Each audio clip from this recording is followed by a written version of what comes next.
Hi, and welcome to the shop. It's nice to have you here. A lot of you knew that I was working on this chair for a while, and I've gotten some progress through on it, and so I thought I'd share with you some of the things that I did on it. It's a chair that belonged to my mother's first cousin, and she passed away almost at 100 years old, and her daughter inherited this chair, and it was in pretty bad shape when she gave it to me to fix for her. So I've been doing this chair a little bit at a time for her because I love her, and I really want her to have a piece of history, because this is the first piece of furniture that her mother and father bought after they got married so many years ago. I couldn't even guess as to what year they got married in. At any rate, here's some of the shots of me working on it and what I've done with it. And I'll try to put at the end maybe a finished shot, but the upholstery has to be done. There's other things that have to be done on it still, but I think I've gotten a lot of the issues, the main issues as far as the woodwork is concerned, taken care of. So take a look, and I hope you enjoy it.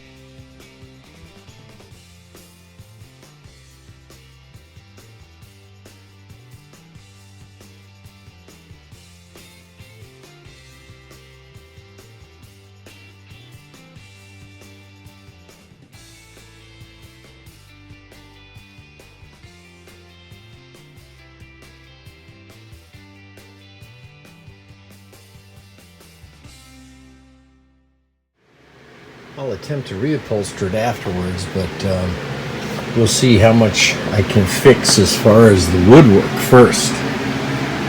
This is my primary starting point.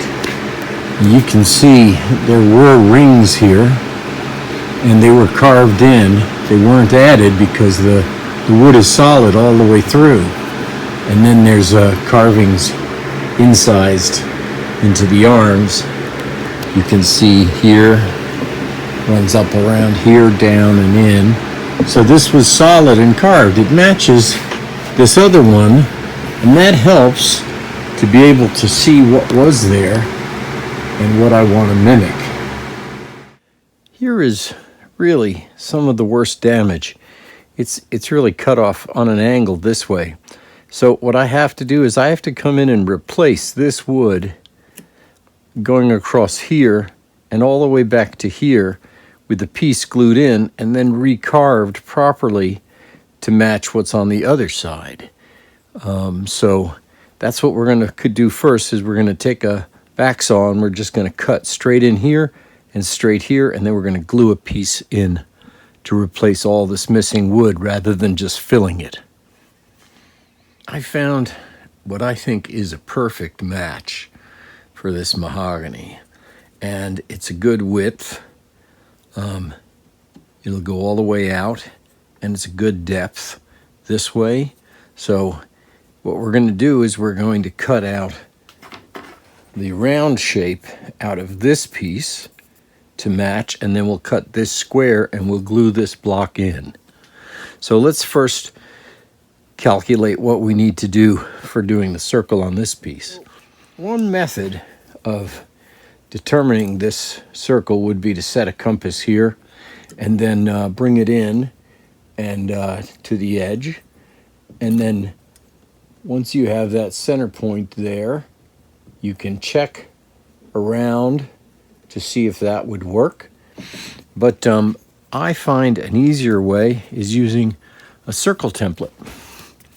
The nice thing about this is I can use it to determine the original space of those rings that I need to carve, as well as what this overall circle should have been, just by moving it up until it appears that I've got all the space I need in there plus a little bit.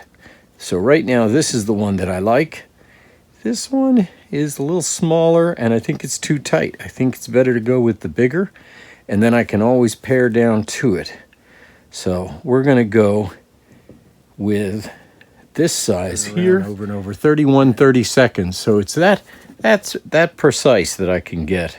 31 30-seconds. So that's the one that we're going to use to make our new piece. We'll split it in half though. So what we'll do is when I put it on this board here and I draw the circle, I'll bring the edge of my board over to the halfway mark on the circle and scribe what I want to take out. So I scribed my line on this. I did it twice. I did it in the middle, and then I realized, well, you know, it's probably safer to slide it over as far as possible to this, and that way I might be able to get a second one over here in case something happens. So just as a safety, I moved it over, and we'll cut this one out. What I'll do is I'll come around and I'll just cut everything away from that little piece that I want to keep. So all I'm doing now is just paring down the little spots that are outside of that circle. So I don't have too much to remove once I get it mounted onto the arm. So these are just the little hairly pieces just there. And now I'm very close. I'm very close to the shape that I need to put on the chair. So this is the center of this circle, and this was a half of it. So I can place this right in line with that little dot there, and I can just draw a line straight down here on the chair, and that's what I want to cut. And I'll stay to the right of that line when I cut it. Then the other question is how deep I want to go. I want this surface to be flush with this raised area, not the background. So I need to make sure when I mark this side that I'm forward of this part.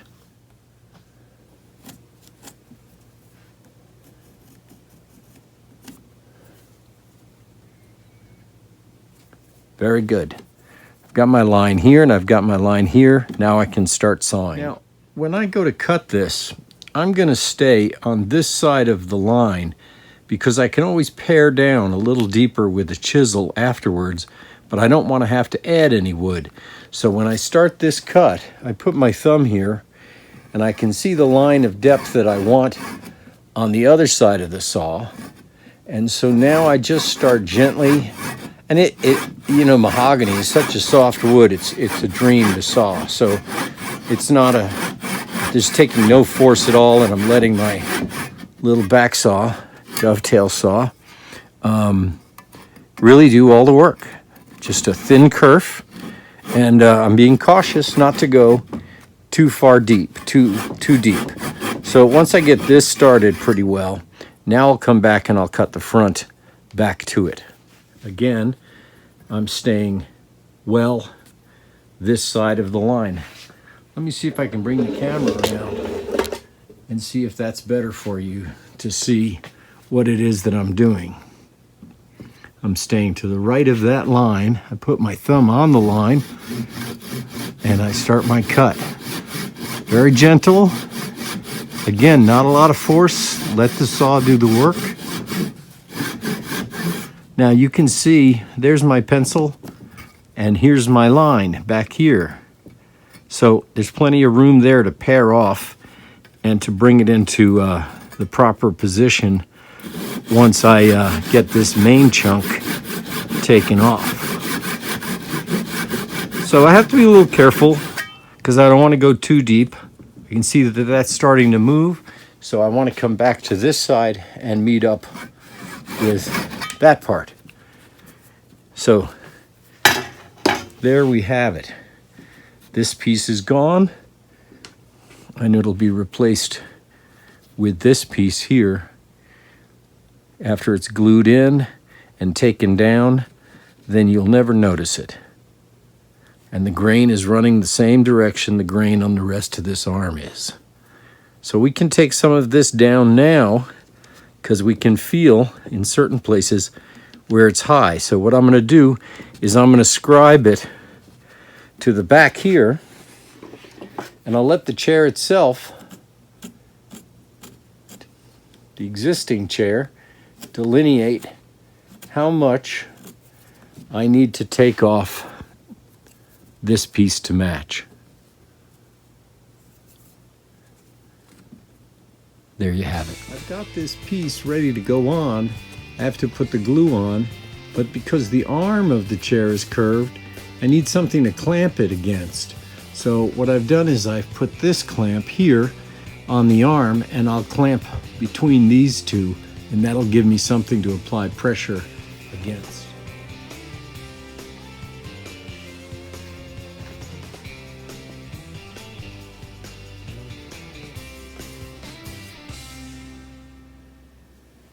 Well, let's see how this looks.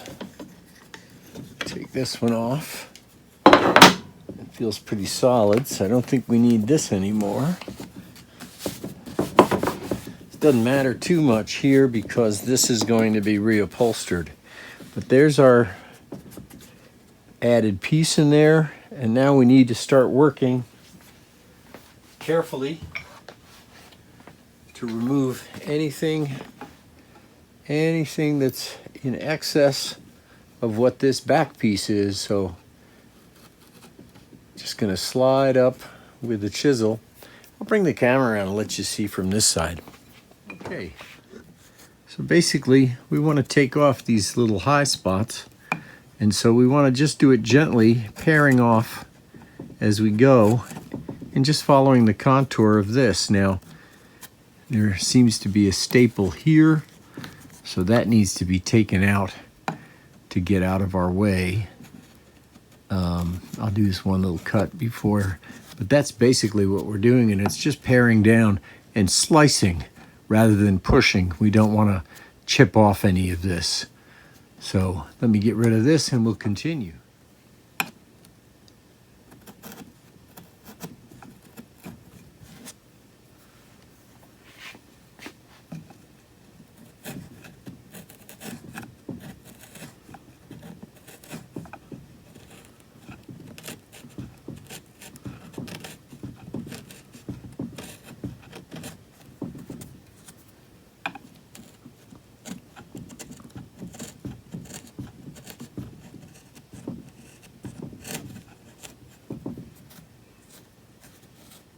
So here you can see there's a little bit of wear right here, and we're going to try to build that up a little bit, but not too much because it's natural with the piece.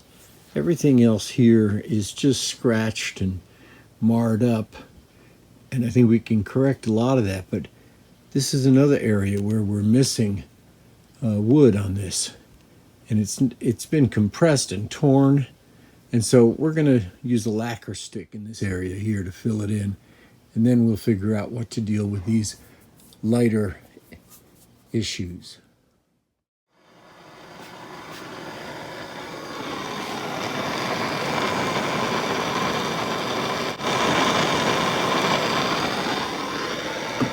So I have a little Bernzomatic torch there set up on the side. You can see the flame. And what I've done is I've drilled a hole into this port here so that when I put the lacquer stick in here, it'll have something to seat itself, like the root of like a dentist drilling. So I heat my knife up.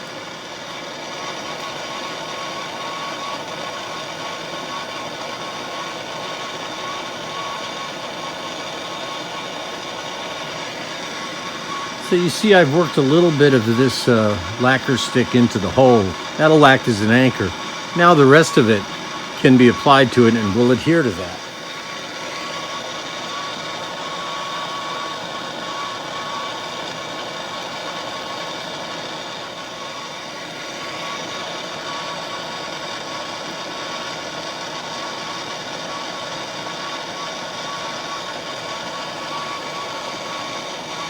Now I'm just going to work that knife to flatten out that area. I just heat it in between applications to be able to remelt and pull this lacquer down. It feels like I've got some grooves in here too, so I'm going to go ahead and put some in there to fill that. Now this will be able to be chiseled, planed, afterwards, or even sanded back down to what's needed. But it'll blend in with the wood grain, and that's what's important, is to fill those spaces.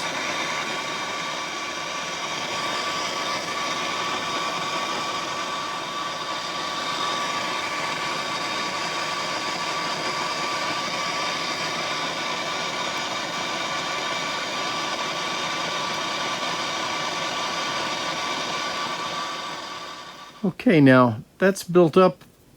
It's already cooling. It's hard. And now I can come back with a chisel or sandpaper and level it down, and it'll take on the rest of the same shape as the rest of this. I'll show you what I mean.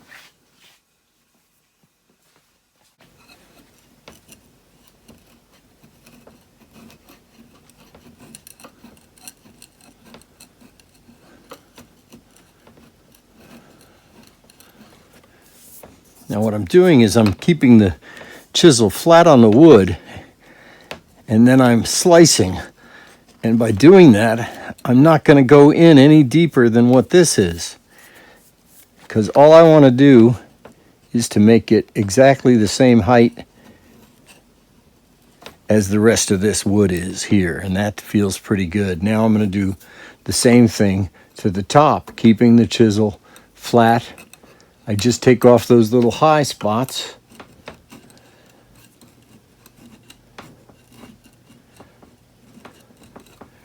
And with this one here, I'm going to have to probably do a little bit of sanding and working it carefully, because I don't want to knock this stuff off. So I'll go back with a smaller chisel.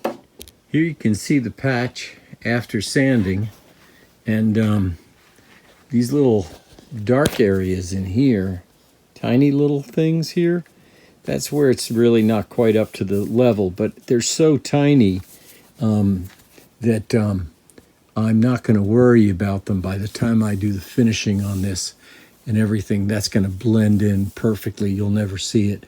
So now I'm going to come up here and try to add a little bit of meat to this section here. So here it is. I've added in a little bit there on the left side. You can see it. And then I'll clean that up, and I think it'll be fine.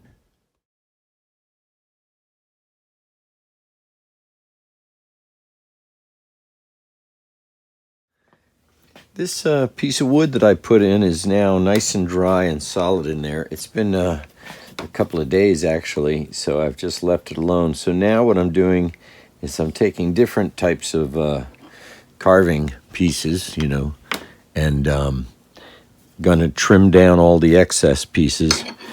This is a handy little tool because it cuts drawing. So I'll draw that out this way towards me. And then this is another one that's a nice shape for this sort of thing, because I can come up this way and clean it up and work it around the curves. So these two I expect will be the two that I use the most. But I'll also use this chisel here for staying flat against here and working up. So here we go. Let's trim this in and try to get it down to the shape of the arm.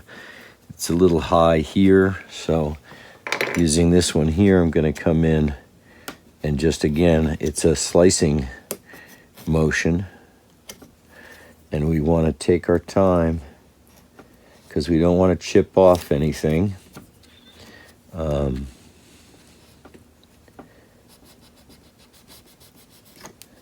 Just working our way around it. This is the part of woodworking that just sort of requires a little patience and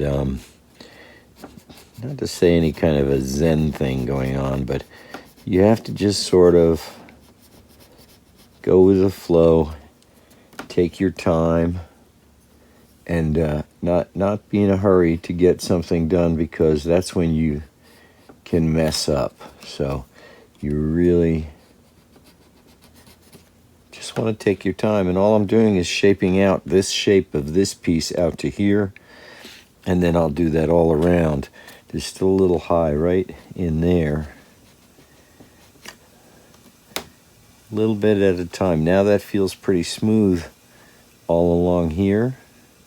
And if I use this other chisel like I talked about, I can lay it flat on this arm, and then I can see what's high and what's not. It's feeling pretty good. I know I'm still high this way, but that will come down when we carve those circles in. Right now, all we're trying to do is to match this side part so that you won't notice that there's this added piece later after it's finished. So it is just the slightest little spot that's high there. And so just working that around ever so slowly.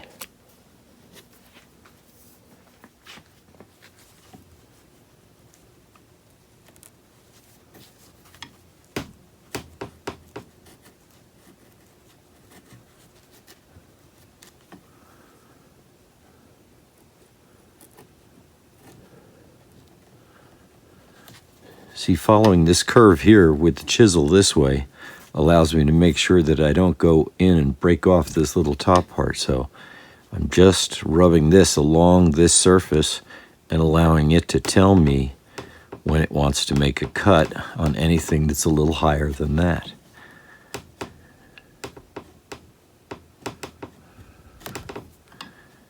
Again, a lot of patience. Starting to look pretty good though.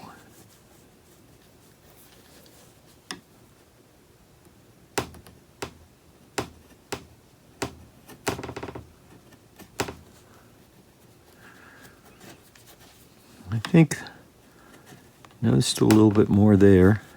And I'm just kind of working it off in facets, so it doesn't have to be, you know, a curve that you're going around. You're just getting the high spots. Wherever you feel a little high spot or the chisel catches, then you know then that it needs to have a little bit removed.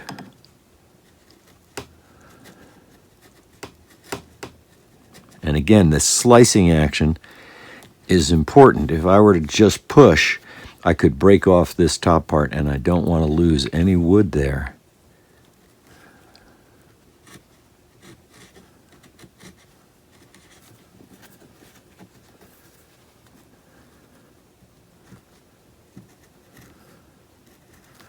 I think that's good enough to stop and to start concerning ourselves up here with the circles that need to be put in. This outer edge needs to be brought down just a hair to match this one, so be a little cautious about how we do that. We'll start with the height of the circles first, and then we'll come back down to that height. So for bringing this top part here down to the right level to be proper with the circle, I've got maybe a 1/16 of an inch high on this side here, and it's almost flush over here. So what I want to do is I really want to flatten this top surface so that it's in line with these back parts here. So for this, I'm going to use a plane. I'll start with a plane. This is the one that I'm going to use. You see how tight a throat that is. It's not very big. It's maybe only 3 inches long. And I don't want anything bigger than that because I want to be able to see my work. So with this one here, I'm just going to work across the wood. The mahogany is so easy to plane. It's so soft. You can see the shavings coming out and how it's starting to flatten out there. I don't want to use anything. I don't want to be aggressive with it. I just want to work it down until I start getting close, and then I'll reverse and I'll use the circles as the guide for what I want to take down. So I'm working with the grain. Remember, I put the piece in with the grain going this way, so that's the way I'm planing. I don't want to go across it, and I want to control the height and how flat it gets. Now you can see it starting to get down to the existing chair. So I'm going to be cautious and stop in between each couple of strokes to make sure I'm not going too far. And to adjust my plane, because I'm working freehand here, I want to adjust the plane this way, this way, this way, this way to make sure that I'm following the contour of this part here. Now I'm getting very close to those little circles. So I'm being a little more cautious. Still needs more. But like I say, patience is the best part of this whole thing as you're working, because you're matching something, and it's not that you're creating a whole of something, but just a portion of it, and you want it to match, so you can't just go with whatever it winds up being.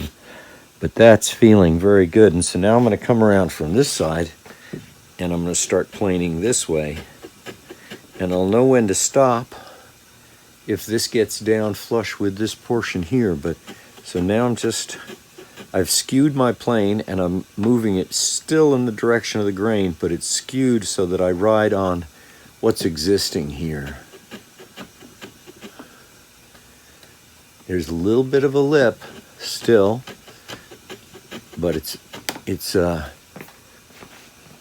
very small, so I really am taking my time with it. Now I could ride the front of the plane on this surface here and use it a little bit as a guide, but I still am being extra cautious and stopping and looking at things around to make sure that I'm not taking away anything from the old part of the chair. And I think I'm going to stop right there.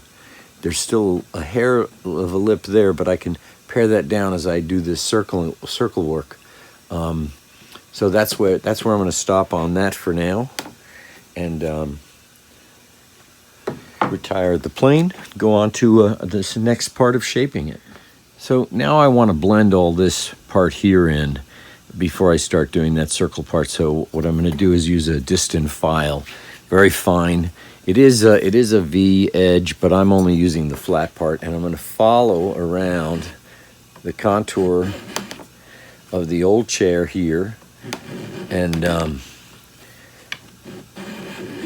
as I do that, smooth out this surface so it doesn't have any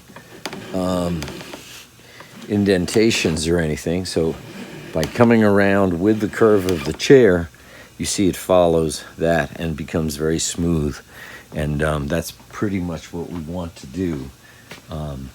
Going to have to also do this area here, and you just have to take your time, find the way to follow the existing, and just gently work it out, and you'll see each time you do this, you'll see an improvement in the smoothness of this edge.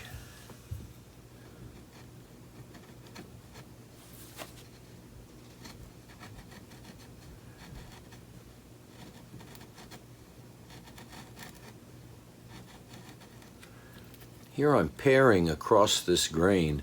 I've got the chisel skewed, and what I'm doing is pushing with my thumb to move the chisel and angling, controlling the angle with this hand, and all I'm doing is paring off thin slices to match the contour of what's been worn here, because I'm not matching a new part of the chair that's crisp and the carvings are, totally intact. I'm going to be matching something that exists here, and so I'm just taking off these back and this forward part, and whatever stands above those circles, because I really don't want anybody to know that I did a repair. Down here outside the circle, I can take off a little bit more on that bottom part, because that's the lower section, and I can do the same thing over here, and that's just slicing back to me, and now I can really see how much more I want to shave off this gently. I'm taking off tiny little shavings here. I wouldn't dare use the plane on this, because I need to visually see the two heights as I go here to make sure that I don't overdo a cut. And so it's really a matter of patience again.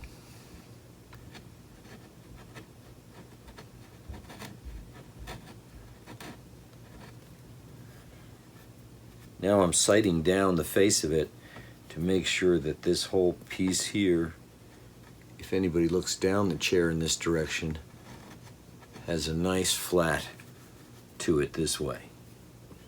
So I'm pretty happy with that. And I think I'll draw in the circles next.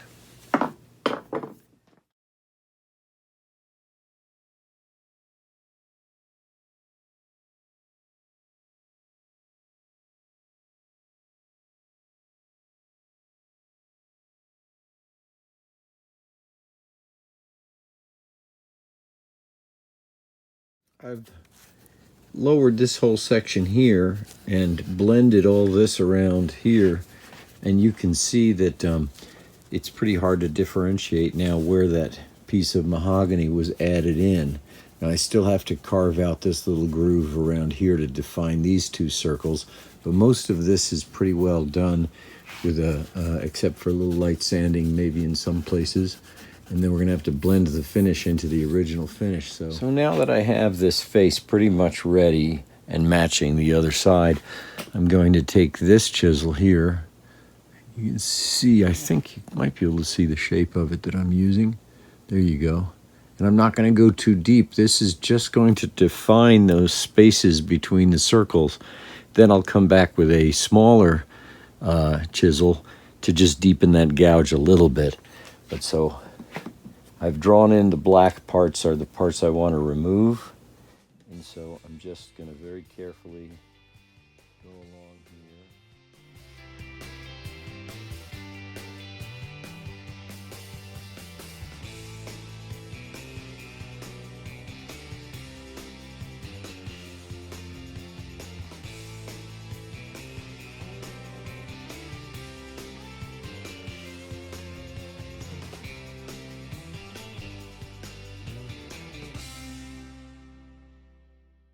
Now that I have some color on this, I can see some issues with the portions here. Now, I didn't add this part, but it needs cleaning up and defining, and there's an area in here that's a little chunky. What I can do as far as getting rid of some of the buildup in there, and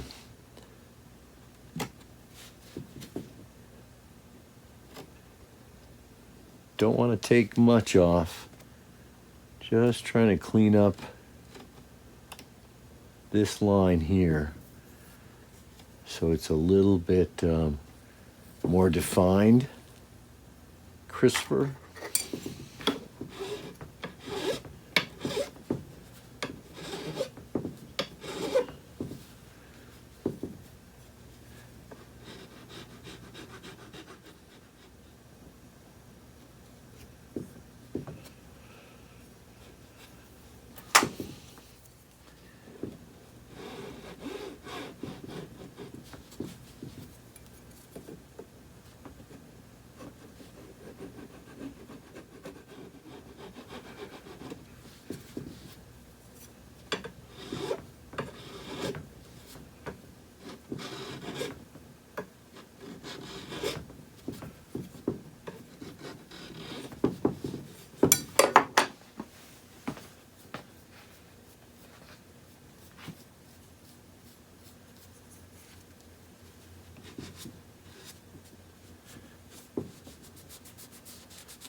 I think that looks a lot better.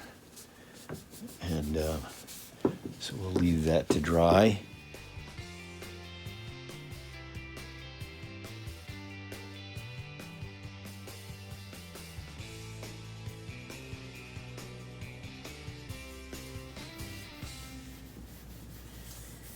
Hey, I'm just going over the chair.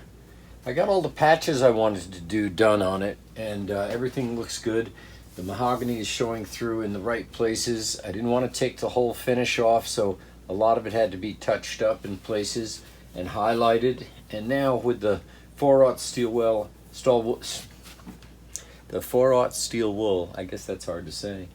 With the 4/0 steel wool, I'm just knocking down the finish that I have on it to apply the final coat to it, but I want to make sure there are no nibs and that it's nice and smooth to the touch. I went ahead and I cut the fabric that I'm gonna need for the seat bottom.